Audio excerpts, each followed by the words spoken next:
So, hello everyone. This is the next lecture of Krunal Sir PCB 10 batch.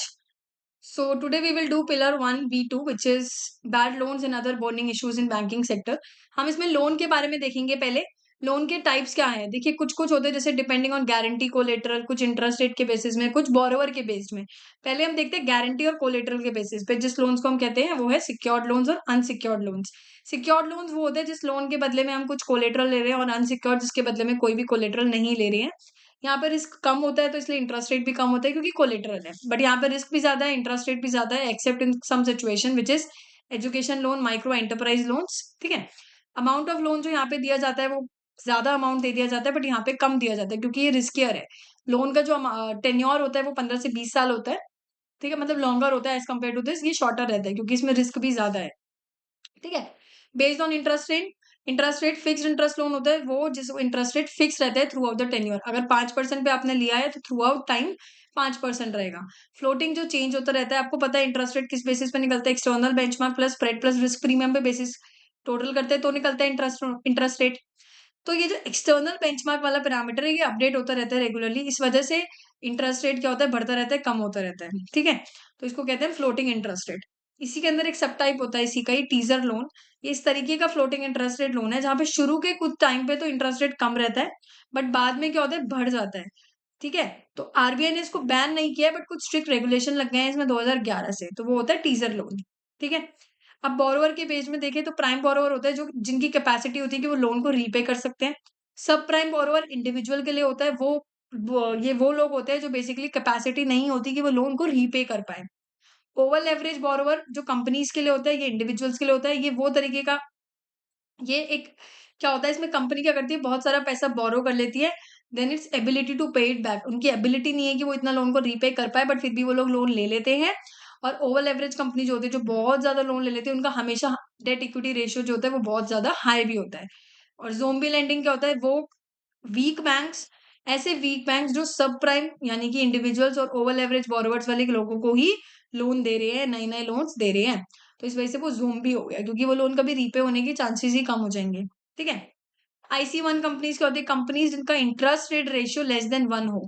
अब interest coverage ratio less than 1 होने का मतलब ये है कि वो इतना रेवेन्यू जनरेट ही नहीं कर पा रहे कि वो अपना लोन को रीपे कर पाए. यानी कि IC लेस देन 1 अगर है तो वो बैड है, और अगर 1 से ज्यादा है तो गुड है. इसी वजह से कुछ कंपनीज है जिनकी बैलेंस शीट, बड़े बड़ी corporate companies, public sector companies, उनके जो बैलेंस शीट है वो क्या है? वीक दिख जाती है क्योंकि उनका IC कभी कभी लेस देन 1 होता है. और इसी को हम क्या कहते हैं? Twin balance syndrome. This is important. Okay. Non performing assets. अगर नॉन परफॉर्मिंग एसेट्स वो एसेट्स होते हैं जिसमें अगर अपने लोन का प्रिंसिपल या अमाउंट यानी कि इंटरेस्ट, लोन का प्रिंसिपल या आपने इंटरेस्ट रीपे नहीं किया हो ड्यू डेट के बाद भी 90 डेज लगा दिए हो, तो उस लोन अकाउंट को हम क्या बोल देते हैं? NPA. अगर आपने ये नोट्स अभी तक नहीं परचेज करे हैं तो आप इस व्हाट्सएप नंबर पे मैसेज कर सकते हैं टू एनरोल. ओके. अब हम बात करते हैं एनपीए रिलेटेड डेफिनेशन. अब एनपीए की कुछ डेफिनेशन होती है अलग अलग तरीके की जो हम बैंकिंग सेक्टर्स में यूज करते हैं. जैसे कि स्टैंडर्ड एसेट्स. स्टैंडर्ड एसेट्स एक वो लोन अकाउंट है जहाँ पे बोरोवर क्या कर रहा है? रीपे कर रहा है अपना प्रिंसिपल भी, इंटरेस्ट भी टाइमली. ठीक है, स्टैंडर्ड एसेट्स. अब SMAO यानी कि special mention account O version, if loan principal और interest is unpaid for 1 to 30 days from its due date, तो उसको क्या बोल देंगे? Special mention account 0. 1 कब है? जब 31 to 60 days, और 2 कब है? जब 61 to 90 days है. ठीक है. इक्विटी शेयर्स प्लस बॉन्ड्स जिसको हम डेट बोलते हैं, डिपॉजिट्स प्लस प्रॉफिट और लॉस को मिला के एसेट, CRR, SLR और गुड बैड लोन्स बन जाता है. प्रोविजनिंग क्या होता है? देखिए आरबीआई नॉर्म्स के अकॉर्डिंग बैंकों को कुछ पैसा अलग से रखना चाहिए, बैंकों को कुछ फंड अलग से रखना चाहिए कि अगर कोई लॉसेस हो रहे हैं एनपीए के अगेंस्ट तो वो उसको कवर कर पाए. ग्रॉस एनपीए क्या होता है भाई? जितना भी सारा एनपीए लोन्स का लॉस, जो भी जितने भी एनपीए बन गए उन सबका टोटल जो करेंगे वो ग्रैंड ग्रॉस एनपीए आ गया. नेट होता है जो जीएनपीए है यानी कि ग्रॉस एनपीए माइनस जो भी हमने प्रोविजन रख रखा है किसके लिए? एनपीए के लिए. सब स्टैंडर्ड एसेट्स क्या होता है? वो लोन अकाउंट होते हैं जो बेसिकली एनपीए की क्लासिफिकेशन में रहते हैं 12 महीने तक या 12 महीने से कम. मृणाल के सर के नोट्स में ये गलत लिखा हुआ था, आप इसको लेस कर लीजिएगा. तो सब स्टैंडर्ड एसेट्स क्या होता है? जब लोन अकाउंट एनपीए क्लासिफिकेशन में रहते हैं 12 महीने या 12 महीने से कम टाइम के लिए. डाउटफुल एसेट्स होते हैं जब वो 12 महीने या 12 महीने से ज्यादा रहते हैं, ठीक है, एनपीए की क्लासिफिकेशन में, तो डाउटफुल हो गया कि भाई अब आएंगे या नहीं भी आएंगे। लॉस एसेट क्या होता है? जब एक bank, when a bank, it's auditor और आरबीआई ने ये डिक्लेयर कर दिया गिवन डाउटफुल एसेट, अब ये जो डाउटफुल एसेट था, अब इससे हमें पता है कि कोई भी सेल्वेजेबल वैल्यू नहीं निकल रही है, कोई भी इसमें से लग नहीं रहा, कुछ वैल्यू बची है उसमें, तो उसको बोल देंगे लॉस एसेट। अब ये लॉस ही बन गया, पता है भाई नहीं आ पाएगा, इससे कवर ही नहीं कर सकते हम लोग, ठीक है। नेक्स्ट है लोन राइट ऑफ। देखिए लोन राइट ऑफ क्या होता है? जब बैंकर्स क्या कर रहे हैं ना, रिमूव कर देता है एसेट साइड में से बैंक की। क्या रिमूव कर देता है? जितना भी लोन अमाउंट दिया है to save the corporation tax, मतलब वेव ऑफ कर दिया, राइट ऑफ कर दिया कि भाई ये टैक्स हो गया, मतलब ये लोन वगैरह जो था आ गया, पैसे आ गए, तो उसको सेट ऑफ कर दिया, राइट ऑफ कर दिया। तो जब भी बैंकर्स रिमूव कर देता है loan amount from the asset side of the bank balance sheet to save corporation tax, doesn't waive bank, doesn't waive banks right to recover that bad loans, it's mainly an accounting exercise for the tax benefit. Clear?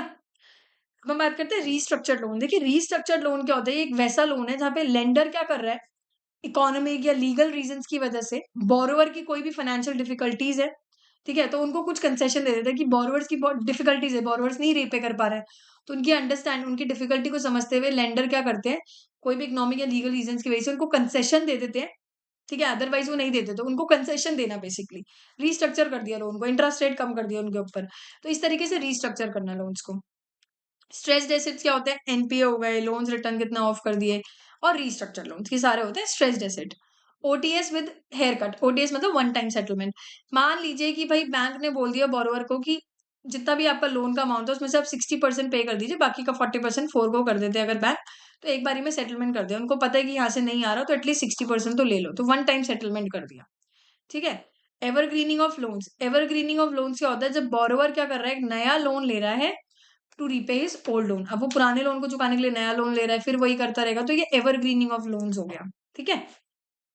इसके बाद आता है loan moratorium. Loan moratorium क्या होता है? Basically ये एक ऐसा लोन है जो एक स्पेसिफाइड पीरियड के लिए बोरोवर को बोल दिया गया है कि आप अपनी ईएमआई की इंस्टॉलमेंट मत पे करो, एक स्पेसिफाइड पीरियड के लिए बोल दिया गया है कि उसमें बोरोवर को is not obligated to make the EMI payment of their loan as mandated by, जो भी आरबीआई ने बोला हुआ है, ठीक है।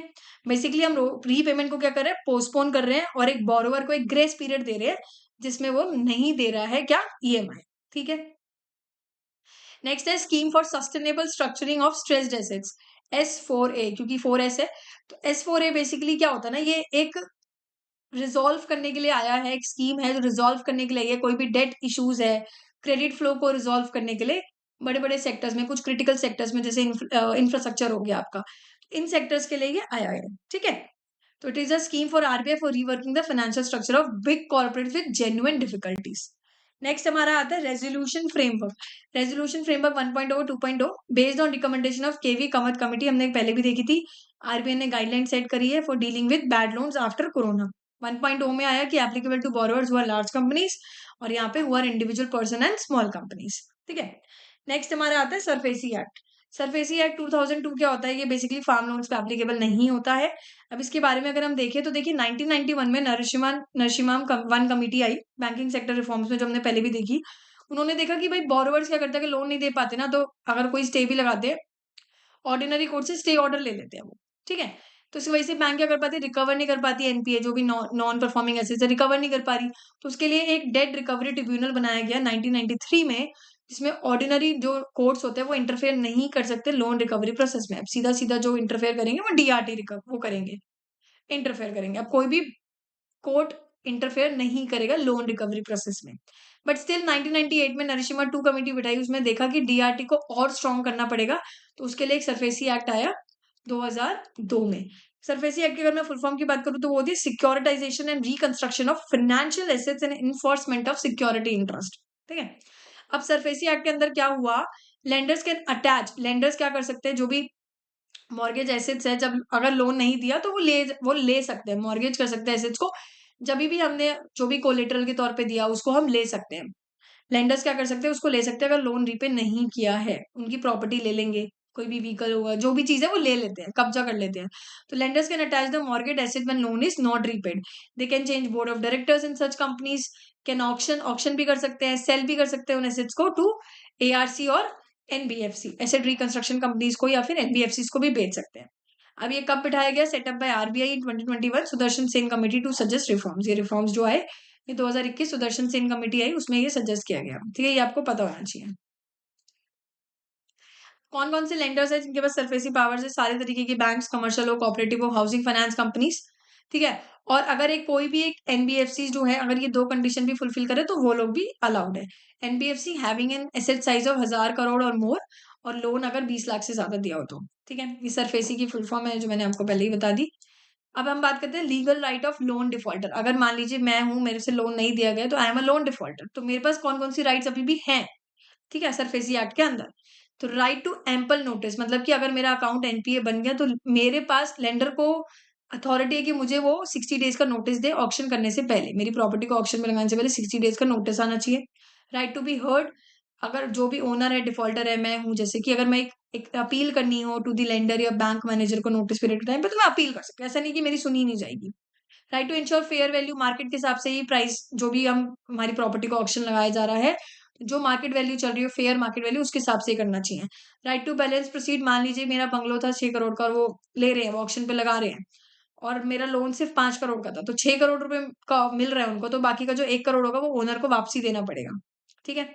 राइट टू ह्यूमन ट्रीटमेंट, मतलब कि तरीके से बिहेव करना चाहिए, जैसे नहीं हरासमेंट वगैरह हो, और 7 AM से 7 PM के बीच में कॉन्टैक्ट कर सकते हैं, नहीं रात में आके धमकी दे, ये सब चीजें इसमें अलाउड नहीं है।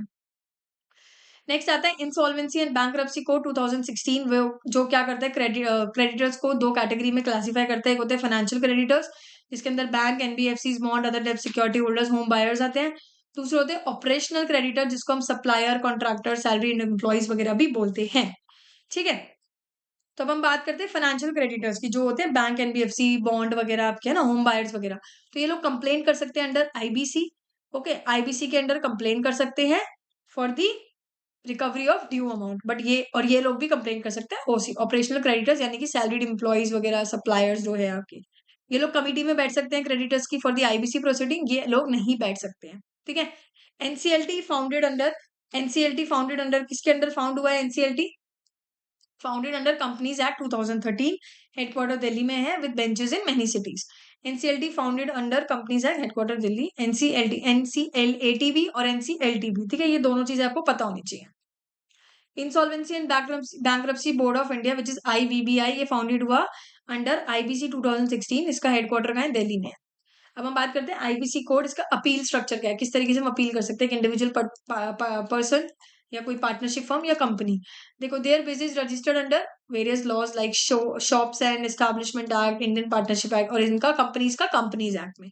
एजुकेटिंग अथॉरिटी किसके थ्रू ये पहले सुनेंगे? एजुकेटिंग अथॉरिटी कौन है? डेट रिकवरी ट्रिब्यूनल, जो हमने बताया भी सरफेसी एक्ट के अंदर, और यहाँ पे है NCLT, which is national company law tribunal. Appellate authority कौन है? उसकी बात कौन सुनता है? National company law appellate tribunal from companies act, और यहाँ पे कौन है? सेम। नेक्स्ट अपील कौन है? अगर यहाँ भी नहीं सुनी गई तो सुप्रीम कोर्ट। तो इस तरीके से यहाँ पे अपील प्रोसीजर चलता है, ये अपील का स्ट्रक्चर है। नेक्स्ट है इंसॉल्वेंट वर्सेस विलफुल डिफॉल्टर। देखिए, इंसॉल्वेंट कौन होते हैं? जो इनकेपेबल डिफॉल्टर है। विलफुल कौन है? जो रीपे ही नहीं कर रही हैं। रीपे तो कर सकते हैं but they are not repaying. ठीक है, तो a person, company incapable to pay off loans due to shortage of money, but यहाँ पे क्या है? कैपेसिटी है to repay the loan but not repaying the loan. Eligible for loan restructuring, yes, क्योंकि भाई ये शॉर्टेज की कमी है, तो फिर वो एलिजिबल है कि हम लोन रीस्ट्रक्चर कर सकते हैं, और उनके एसेट्स भी ऑक्शन होते हैं सरफेसी एक्ट में। बट ये लोग एलिजिबल नहीं है क्योंकि ये जानबूझ के नहीं दे रहे हैं, और इनके एसेट्स भी सरफेसी एक्ट के अंदर ऑक्शन किए जाएंगे। Can contest election, gate government job, become a जज, नॉट अलाउड, नहीं बन सकते हैं। ये कॉन्स्टिट्यूशन इसके बारे में कुछ नहीं कहता है।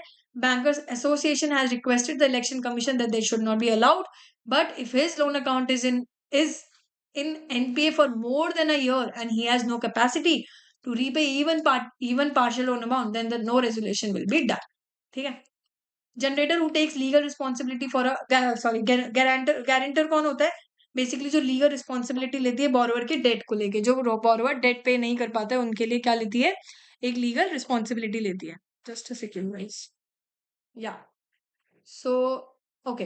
तो गारंटर कौन होता है? जो लीगल रिस्पॉन्सिबिलिटी ले रही है बोरोवर के डेट के लिए। अगर बोरोवर डेट पे नहीं करता तो एक गारंटर होता है कि मैं, मतलब like, I will be the guarantor, ये लोन रीपे कर देगा, नॉल जो हम जिसे कहते हैं। तो लीगल कॉन्सिक्वेंसेज क्या होंगे गारंटर के? अगर बोरोवर ने नहीं दिया तो गारंटर के लिए लीगल कॉन्सिक्वेंसेज क्या है? देखिए, guarantor as liable as loan defaulter, उतना ही लायबल है जितना लोन डिफॉल्टर है। Bank can take action against guarantor for loan recovery of principal interest, ठीक है।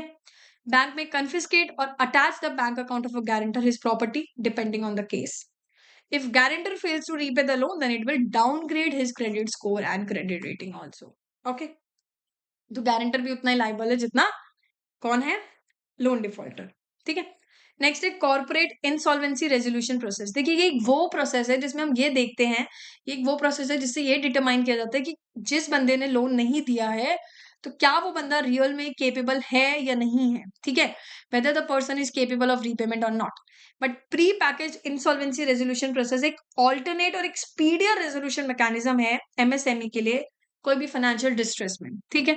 But the mechanism that allows a distressed company to work on a resolution plan in cooperation with its creditor before initiating formal insolvency proceeding, ठीक है।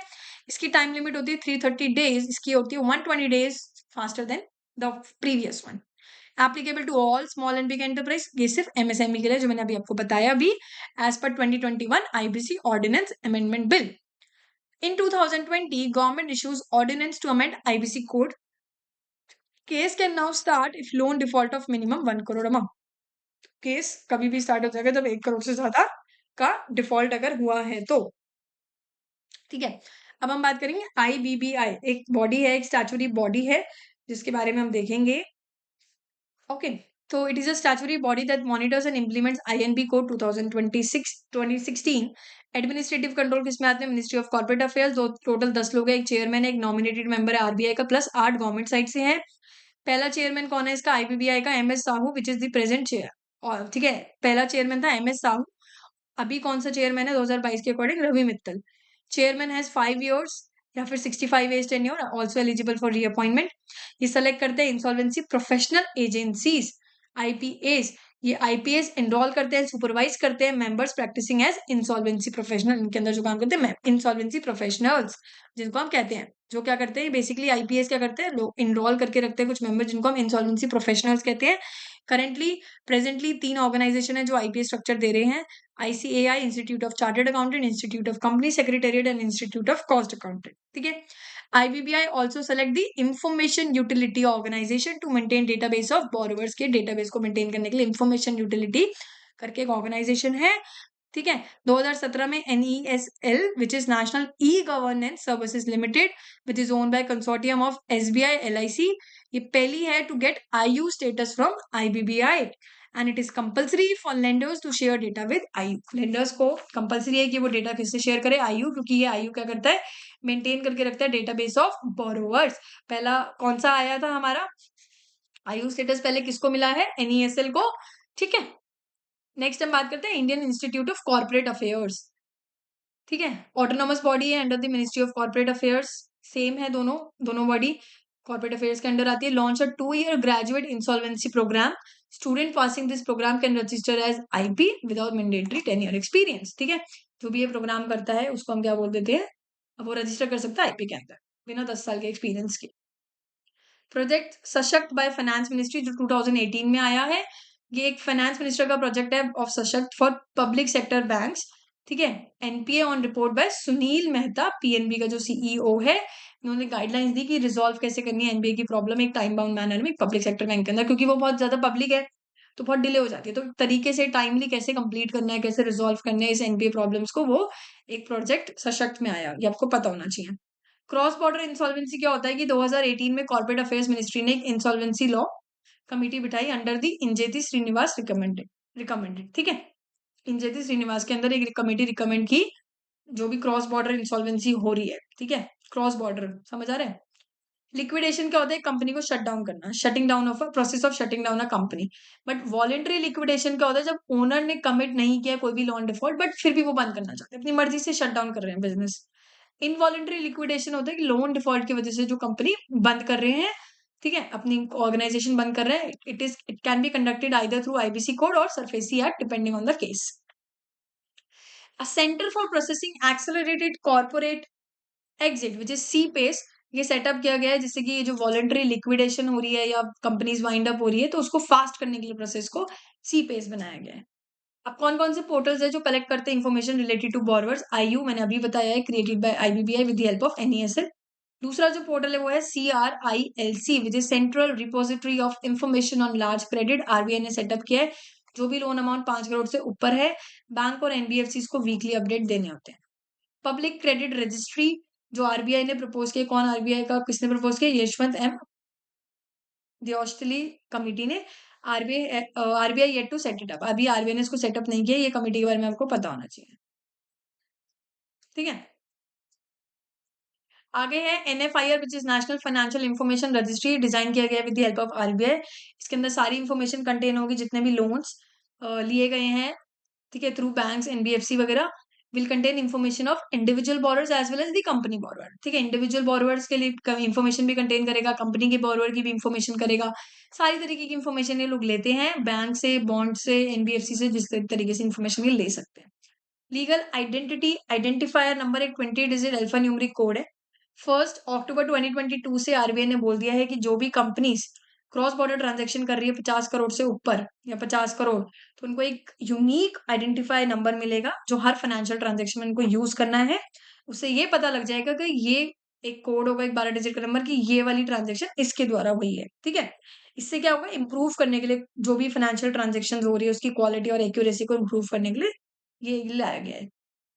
Fugitive economic offenders act 2018, ये क्या होता है? Basically उन economic offenders को target कर रहे हैं जो चेक डिसऑनर करते हैं बहुत ज्यादा, लोन इन्वेस्टमेंट नहीं दे रहे हैं, चिट फंड स्कैम हो रहे हैं, मनी लॉन्ड्रिंग, 100 करोड़ से ऊपर के, ठीक है, 100 करोड़ या 100 करोड़ से ऊपर के जो ये चीजें स्कैम वगैरह कर रहे हैं, डिसऑनर हो रहे हैं, चेक ऑफेंडर हो गए, हर तरीके से ऑफेंड कर रहे हैं, ठीक है, और इंडिया को एंड लेफ्ट इंडिया और इंडिया से भाग जाते हैं, जिससे कि उनको अरेस्ट ना कर सके, प्रोसिक्यूट ना कर सके, तो उन लोगों के लिए उनको कहते हैं फ्यूजिटिव इकोनॉमिक ऑफेंडर, ठीक है।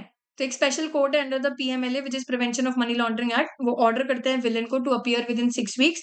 अगर वो अपीयर नहीं करते तो हम उनको फ्यूजिटिव इकोनॉमिक ऑफेंडर बोल देते हैं। कोई भी ऑर्डिनरी सिविल कोर्ट ट्रिब्यूनल उनके लिए उनको स्टे ऑर्डर दे सकते हैं, ठीक है। अब लीगल आइडेंटिफायर, ये जो अभी हमने देखा लीगल एंटिटी आइडेंटिफायर नंबर, इनके कुछ ग्लोबल बॉस है, जैसे कि global legal identifier foundation, Frankfurt, Germany and CCI, ठीक है। अब हम देखेंगे DICGC act which is deposit insurance and credit guarantee corporation act. 1961 में इट मैंडेट्स कि जितने भी टाइप के बैंक्स हैं इनको इंश्योरेंस लेना है अपने डिपॉजिट अकाउंट में फ्रॉम डीआईसीजीसी, और बैंकों को प्रीमियम भी देना होगा अपने इंश्योरेंस के लिए। 100% आरबीआई ओन करता है, आरबीआई का डिप्टी गवर्नर चेयरमैन होता है, हेडक्वार्टर मुंबई में है। अगर कोई बैंक बंद हो जाता है तो डीआईसीजीसी उनको कितना देगी? 1 लाख का इंश्योरेंस देगी हर डिपॉजिट होल्डर को, उनके प्रिंसिपल और इंटरेस्ट के लिए हर किसी को 1 लाख रुपए का इंश्योरेंस मिलेगा डिपॉजिटर्स को। बजट 2020 में बोला गया है कि इसका कवरेज 5 लाख हो जाए, ठीक है। आरबीआई की एक कमेटी थी, BP Kanungo committee on customer service, suggest 2022 में सजेस्ट की गई, ठीक है। डीआईसीजीसी कवर नहीं करता है पीएससीएस यानी कि प्राइमरी एग्रीकल्चर क्रेडिट सोसाइटी और एनबीएफसी को कवर नहीं करता है। Financial sector legislative reform commission under the justice BN Shri Krishna recommended a new organisation called resolution corporation via FRDI bill और लॉ। तो एक financial sector legislative reform commission under this committee, उन्होंने recommend किया under this कि एक organisation आना चाहिए resolution corporation, ठीक है, थ्रू FRDI। तो एक उन्होंने कमिटी सजेस्ट करी। ये जनरल चीजें आपको बस पता होनी चाहिए, ठीक है, रीड ओनली वाली चीजें हैं, बस एक याद करना है, इसको रिवाइज करना है, टेबल बनाते चलिए कमिटीज के, आपको हेल्प करेगा ये लास्ट में रिवाइज करने में। बैड बैंक की अगर मैं बात करूं तो economic survey 2016-17 had suggested to set up a bad bank. इसका नाम क्या रखना है? PARA which is public sector asset rehabilitation agency.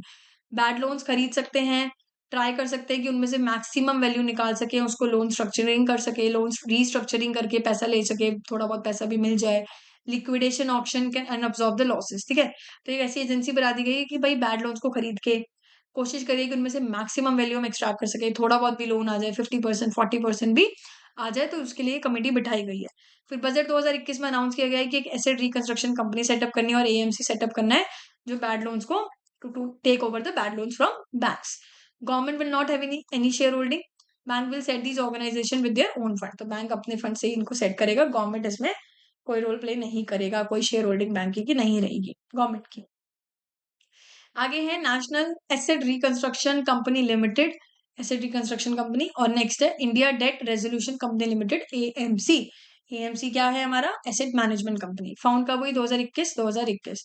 Full form मैंने बताई थी। टाइप क्या है? Registered company under companies act, same, given licence by RBI for ARC, ownership किसकी है? 51% public sector banks like SBI, BOB, bank of Baroda, PNB, 49% by private banks, और यहाँ पे 49% by public sector banks, NBFCs, and 51% by private banks. Same. Tenure organisation will exist for 5 years and will exist for 5 years. ठीक है. Next आता है security receipt. ये एक वो पीस ऑफ पेपर है जो बैड बैंक्स इशू करती है, प्रॉमिस करती है कि भाई जो भी रिमेनिंग ड्यूज है, अमाउंट है, वो बैंकर को 5 साल में कोशिश करेंगे कि वो पे कर पाए. तो एक लीगली वैलिड इंस्ट्रूमेंट है ये अंडर द सरफेसी एक्ट. ठीक है. एक रिसिप्ट, एक पीस ऑफ पेपर है, इसमें लिखा है कि बैड बैंक ने इशू करा है कि हम प्रॉमिस करते हैं कि आपको इतना अमाउंट कोशिश करेंगे देने की. ठीक है. इन 5 years. Prompt corrective action which is PCA framework.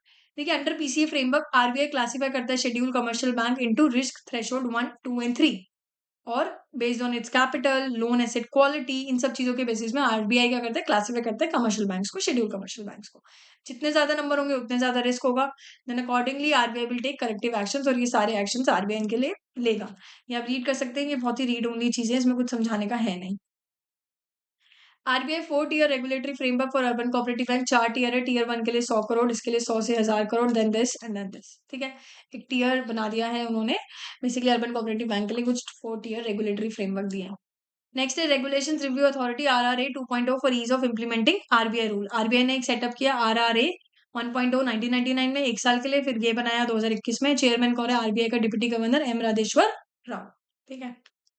Next आता है आरबीआई सुपरविजन उत्कर्ष 2022. 2019 जुलाई में डेप्यूटी गवर्नर वायलर आचार्य कमेटी ने, ये कमेटी बिठाई गई डेप्यूटी गवर्नर वायर, ठीक है, आचार्य कमेटी. आरबीआई बोर्ड अप्रूव किया उन्होंने 3 year मीडियम टर्म फ्रेमवर्क कि आरबीआई के रेगुलेशंस को, सुपरविजन को इंप्रूव करना है based on the global best practices.